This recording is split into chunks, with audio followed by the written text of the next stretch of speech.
എല്ലാവർക്കും പുതിയൊരു വീഡിയോയിലേക്ക് സ്വാഗതം. അപ്പോൾ ഷൈനി ചേച്ചിക്കും കുഞ്ഞുങ്ങൾക്കും ഉടനെ ഒന്നും നീതി കിട്ടത്തില്ല. ഉടനെ ഒന്നല്ല, നീതിയേ കിട്ടില്ല എന്ന് തന്നെ പറയണം. ഈ ഷൈനി ചേച്ചിയുടെ ഈ കേസിനെ കുറിച്ച് നമ്മൾ മനസ്സിലാക്കി കഴിഞ്ഞാലുണ്ടല്ലോ, ഷൈനി ചേച്ചിയുടെ ഭർത്താവ് എന്ന് പറയുന്ന ആളെ ഇപ്പോൾ തൽക്കാലം അറസ്റ്റ് ചെയ്തിട്ടുണ്ട്, ഒക്കെ ശരി തന്നെ. പക്ഷെ എന്നിരുന്നാൽ പോലും ഇത് കുറച്ച് നാളത്തേക്ക് മാത്രമേ ഉണ്ടാവത്തുള്ളൂ ഈ അറസ്റ്റ് കാര്യങ്ങളൊക്കെ. കാരണം ഇവർക്ക് നല്ല പിടിപാടുണ്ട്. ഇവരുടെ ഈ നോബി എന്ന് പറഞ്ഞ ആളുടെ സഹോദരനൊക്കെ ആണെങ്കിലും പള്ളിയിൽ അച്ഛനെ നമുക്കറിയാലോ, അയാൾക്കാണെങ്കിലും നല്ല പിടിപാടുണ്ട്. അയാൾ നല്ല സുപ്രീം കോടതിയിലെ വക്കീലൊക്കെയാണ്. അതുകൊണ്ട് തന്നെ നിയമ സാധ്യതകളൊക്കെ നന്നായിട്ട് അറിയാവുന്നതുകൊണ്ട് തന്നെ ഇവർ സുഖമായിട്ട് അതിൽ നിന്ന് ഇറങ്ങിപ്പോരും, യാതൊരു സംശയമില്ല. എടുത്തു പറയേണ്ട മറ്റൊരു കാര്യം എന്താണെന്ന് വെച്ചാൽ, ഈ ഷൈനി ചേച്ചിക്ക് അവരുടെ ഭർത്തൃ വീട്ടിലൊരു നീതി കിട്ടിയില്ല എന്നതുപോലെ തന്നെ സ്വന്തം വീട്ടിൽ നീതി കിട്ടിയില്ല. അപ്പോൾ ആരാണ് ഇവർക്ക് വേണ്ടി മുന്നിട്ടിറങ്ങുക എന്നാലോചിച്ച് നോക്കിയേ, ആരായിരിക്കും മുന്നിട്ടിറങ്ങുക? അപ്പോൾ ഭർത്താവിൻ്റെ വീട്ടിലൊരു നീതി നിഷേധിച്ചാൽ സ്വന്തം വീട്ടുകാരെങ്കിലും ഇറങ്ങി തിരിക്കും എന്ന് വിചാരിക്കാം. സ്വന്തം വീട്ടുകാരും കൂടെ കൂടി അവരെ കൊലയ്ക്ക് കൊടുക്കാൻ ഏൽപ്പിച്ചു കൊടുത്തു എന്ന് പറഞ്ഞാൽ പിന്നെ ആരാണ് ഇനി നീതിക്ക് വേണ്ടി അവർക്കൊരു നീതി മേടിച്ചു കൊടുക്കാൻ വേണ്ടി പോവുക? ഈ നോബി എന്ന വ്യക്തിയെ അറസ്റ്റ് ചെയ്തു തന്നെ ജനങ്ങളുടെ പ്രതിഷേധം കൊണ്ട് മാത്രമാണ്. അതാണ് നമ്മൾ ആദ്യം മനസ്സിലാക്കേണ്ടത്. ഇങ്ങനെ ഒരു വിഷയം നടന്നോ, ഈ ഷൈനി എന്ന് പറയുന്ന ചേച്ചിയും കുഞ്ഞുങ്ങളും മരിച്ചു എന്നോ ആ ഒരു കാരണം കൊണ്ട് പോലുമല്ല അയാൾ അറസ്റ്റ് ചെയ്തത്. അല്ല, അറസ്റ്റ് ചെയ്തതിൻ്റെ കാരണം ജനങ്ങൾക്ക്, അതായത് ജനങ്ങളുടെ പ്രതിഷേധം ശക്തമായതുകൊണ്ട് മാത്രമാണ് അറസ്റ്റ് ചെയ്തത്. അതുകൊണ്ട് തന്നെ ഈ കേസ് എവിടം വരെ എത്തും എന്നുള്ളത് നമുക്ക് ഊഹിക്കാവുന്നതേ ഉള്ളൂ. ഷൈനി ഒരു കാര്യം ആരോടും പറയത്തില്ല, സംസാരിക്കേണ്ട അടുത്ത് സംസാരിക്കില്ല എന്ന തരത്തിലാണ് ഷൈനി ചേച്ചിയുടെ വീട്ടുകാർ ഷൈനി ചേച്ചിനെ കുറ്റപ്പെടുത്തണേ. ഇതൊക്കെ കൂട്ടി വായിക്കുമ്പോൾ നമുക്ക് മനസ്സിലാവുന്നത് ഈ ചേച്ചിക്കോ കുഞ്ഞുങ്ങൾക്കോ ഒരിക്കലും നീതി കിട്ടില്ല എന്ന് തന്നെയാണ്. അവരുടെ ആത്മാവ് സ്വസ്ഥമായിട്ട് ഇരിക്കുന്നുണ്ടാവും. ഈ ചതിവിൻ്റെയും വഞ്ചനയുടെയും കുതികാല് വെട്ടുന്നവരുടെയും കുത്തുവാക്കുകളും തല്ലും വഴക്കും പിടി ഇതിൽ നിന്നൊക്കെ ഞങ്ങൾക്ക് രക്ഷപ്പെട്ടല്ലോ എന്ന് വിചാരിച്ച് അവർ സ്വസ്ഥമായിട്ട് ഇരിക്കുന്നുണ്ടാവും. അതെങ്കിലും നടക്കട്ടെ. എന്നാലും ഈ സമയത്താണ് ജോർജ് പുല്ലാട് എന്ന് പറയുന്ന ഒരു സോഷ്യൽ വർക്കർ, അയാൾ സാമൂഹിക കാര്യങ്ങളിലൊക്കെ ഇടപെടുന്ന ഒരു വ്യക്തിയാണ്. അതോടൊപ്പം ഇങ്ങനെയുള്ള കാര്യങ്ങളൊക്കെ ശക്തമായി പ്രതികരിക്കുകയും ചെയ്യുന്ന വ്യക്തിയാണ്. അയാളുടെ ഒരു പോസ്റ്റ് ഏറെ ശ്രദ്ധേയമായിട്ടുണ്ട്. ആ പോസ്റ്റ് നമുക്കൊന്ന് വായിക്കാം. ഇങ്ങനെയാണ് അദ്ദേഹം അത് എഴുതിയിരിക്കുന്നത്: ഷൈനിയും മക്കളും കഥ മറ്റൊരു വഴിയെ. ജോർജ് പുല്ലാട്. പാഞ്ചോ എന്ന് വീട്ടുകാർ വിളിക്കുന്ന ഏറ്റുമാനൂർക്കാരൻ ഫ്രാൻസിസ് സ്വിറ്റ്സർലൻഡിലും ഓസ്ട്രേലിയയിലുമായി 16 വർഷം നഴ്സിംഗ് സേവനം ചെയ്ത ശേഷം യൂറോപ്പിലെ തണുത്ത കാലാവസ്ഥ മകന് അലർജി ഉണ്ടാക്കുന്നത് മൂലം 6 വർഷം മുമ്പ് നാട്ടിലേക്ക് മടങ്ങി.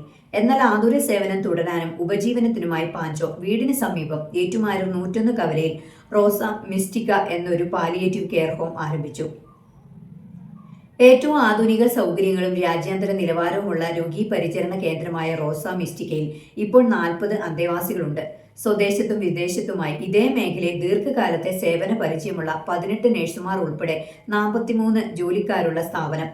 40 അന്തേവാസികളെ ശുശ്രൂഷിക്കാൻ 43 പേരുണ്ട് എന്ന് എടുത്തു പറയുന്നത് അത് സ്ഥാപനത്തിന്റെ നിലവാരത്തിന്റെ സൂചകമായതുകൊണ്ടാണ്.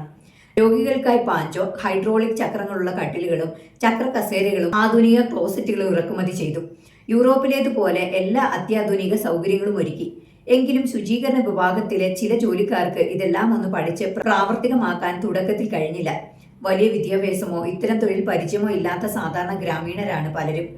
ബയോ വേസ്റ്റ്, അതായത് അടുക്കള മാലിന്യം മാത്രമേ ബയോഗ്യാസ് പ്ലാന്റിൽ നിക്ഷേപിക്കാവൂ എന്ന് ആവർത്തിച്ച് നിഷ്കർഷിച്ചിട്ടും അത് ശ്രദ്ധിക്കാതെ കുഴപ്പങ്ങൾ അറിയാതെയും ജോലിക്കാർ പ്ലാസ്റ്റിക്കും ഇലകളും ഉൾപ്പെടെ പലതും അതിൽ നിക്ഷേപിച്ചതുകൊണ്ട് പ്ലാന്റിന്റെ പ്രവർത്തനം തകരാറിലായി.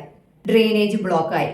ഗ്യാസിന് പകരം ടാങ്കിൽ നിന്ന് മാലിന്യം തന്നെ പുറത്തേക്ക് ഒഴുകി ദുർഗന്ധം പരന്നു. പ്ലാന്റ് ഉണ്ടാക്കിയവരെ പാഞ്ചോ കാര്യം അറിയിച്ചു. അവർ വന്നു പറഞ്ഞു, എല്ലാം കൂടി അകത്ത് വീണ് കട്ട പിടിച്ചു, അതെല്ലാം വാരിക്കളഞ്ഞിട്ട് പുതിയതുണ്ടാക്കണം, 2-3 ദിവസം പിടിക്കും.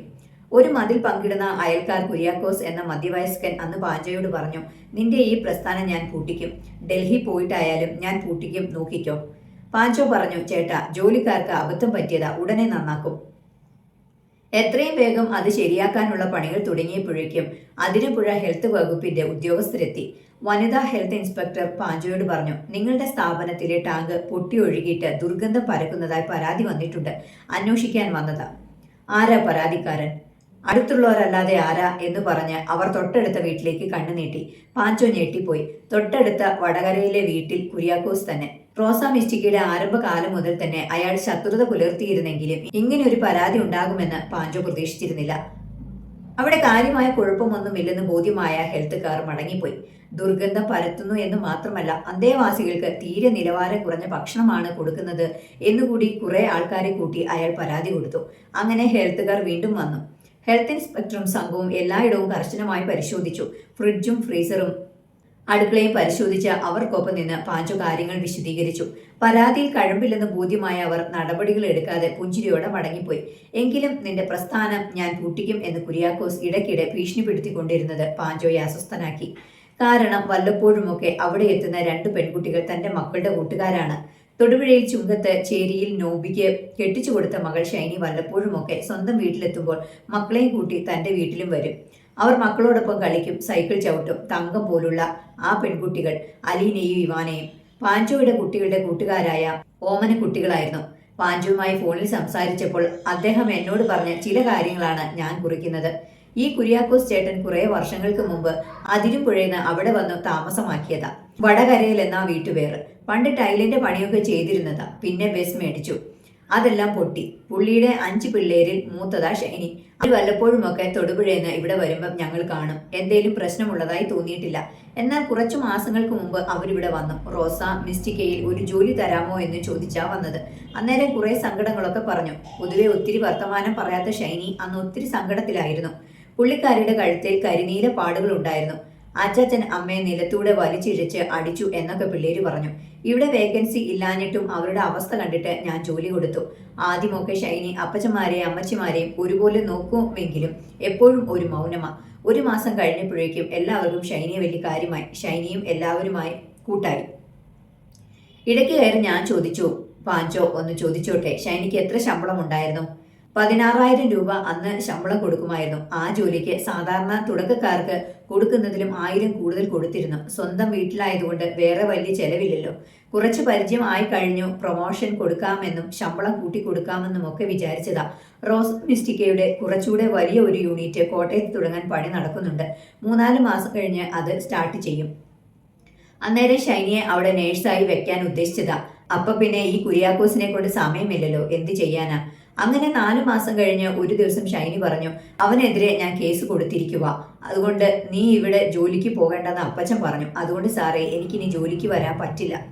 ഞങ്ങൾ ഞായറാഴ്ച പള്ളിയിൽ പോയിട്ട് വേദപഠനം കഴിഞ്ഞ് വരുമ്പം ഷൈനിയുടെ പിള്ളേരും ഞങ്ങളുടെ കൂടെ കാറയിൽ വരും.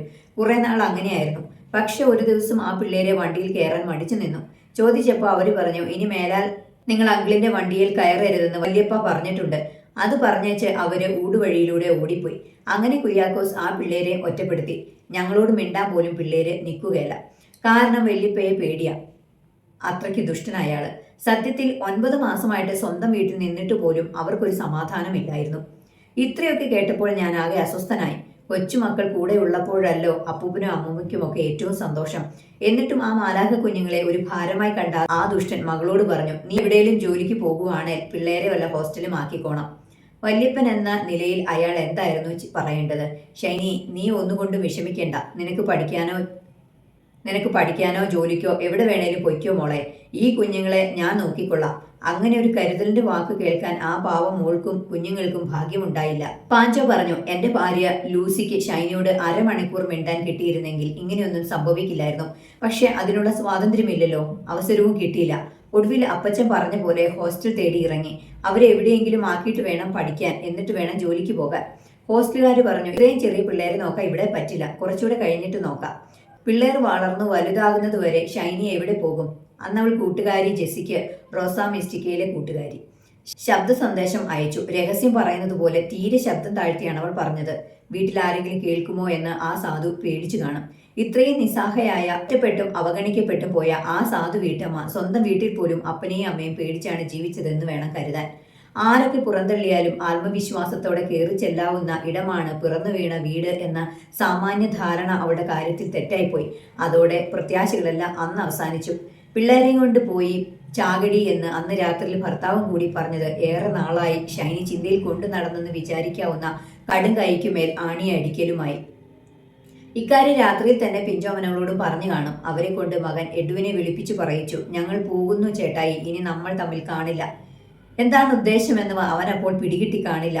വെളുപ്പിന് 4:43 ഷൈനിയും മക്കളും പുറത്തിറങ്ങി നീങ്ങുന്ന CCTV ദൃശ്യം ലോകത്തിന് കിട്ടിയത് കുര്യാക്കോസ് ശത്രുവായി കണ്ട പാഞ്ചോയുടെ ക്യാമറയിൽ നിന്നാണ്. ഈ സംഭവ പരമ്പരയിലെ ഏറ്റവും ഹൃദയഭേദകമായ ദൃശ്യമാണത്. ചുരുണ്ടുകൂടി മൂടി പുതച്ച് കിടന്നുറങ്ങാൻ ഏതൊരു കുഞ്ഞും ഏറ്റവും ഇഷ്ടപ്പെടുന്ന ആ കുളിരുള്ള പുലർച്ചയ്ക്ക് സ്വന്തം അമ്മ തന്നെ പിഞ്ചു കുഞ്ഞുങ്ങളെ ബലമായി പിടിച്ചു വലിച്ച് മരണത്തിലേക്ക് കൊണ്ടുപോകുന്ന കാഴ്ച ഇനി എന്ന് നോവായി, നീറ്റിലായി, വിങ്ങലായി, ഉണങ്ങാതെ വ്രണമായി നമുക്കൊപ്പമുണ്ടാകും.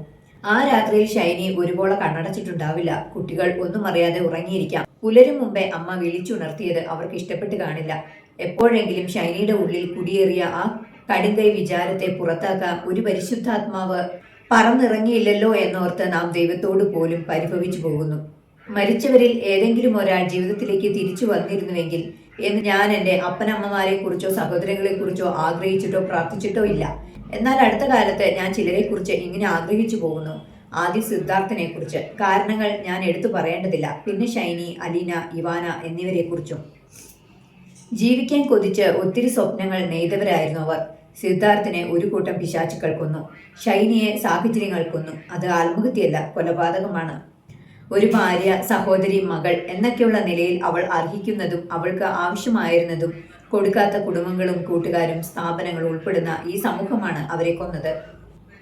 കരുണയുടെ, കനിവിന്റെ ഒരു തുള്ളി വീഴ്ത്തണം ലോകമേ.